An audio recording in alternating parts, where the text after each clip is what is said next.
একজন বিবাহিত স্ত্রীর কাছে স্বামীর থেকে আপন ব্যক্তি দুনিয়ার জমিনে কেউ হতে পারে না।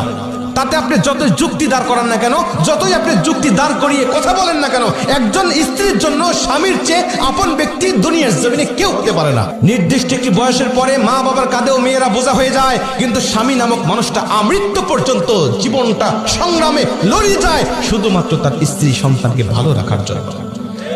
স্বামীর মনে কষ্ট দিয়ে, স্বামীকে অখুশি করে আপনি তাসবিহ তাহলিল জপেন, তাহাজ্জুদের নামাজে সেজদায় দাঁড়িয়ে যান, আপনি শত শত ইবাদত বন্দেগী করেন, কিন্তু স্বামীকে আপনি সন্তুষ্ট করতে পারেন নাই, স্বামীর হক আপনি আদায় করতে পারেন নাই। আল্লাহর কসম করে বলছি, ওই ইবাদত আল্লাহর কাছে 4 পয়সারও দাম নেই। একজন বিবাহিত স্ত্রীর কাছে স্বামীর থেকে আপন ব্যক্তি দুনিয়ার জমিনে কেউ হতে পারে না।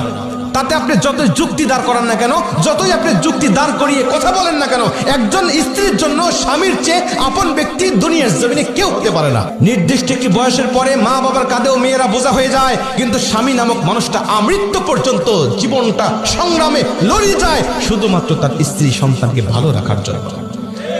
স্বামীর মনে কষ্ট দিয়ে, স্বামীকে অখুশি করে আপনি তাসবিহ তাহলিল জপেন, তাহাজ্জুদের নামাজে সেজদায় দাঁড়িয়ে যান, আপনি শত শত ইবাদত বন্দেগী করেন, কিন্তু স্বামীকে আপনি সন্তুষ্ট করতে পারেন নাই, স্বামীর হক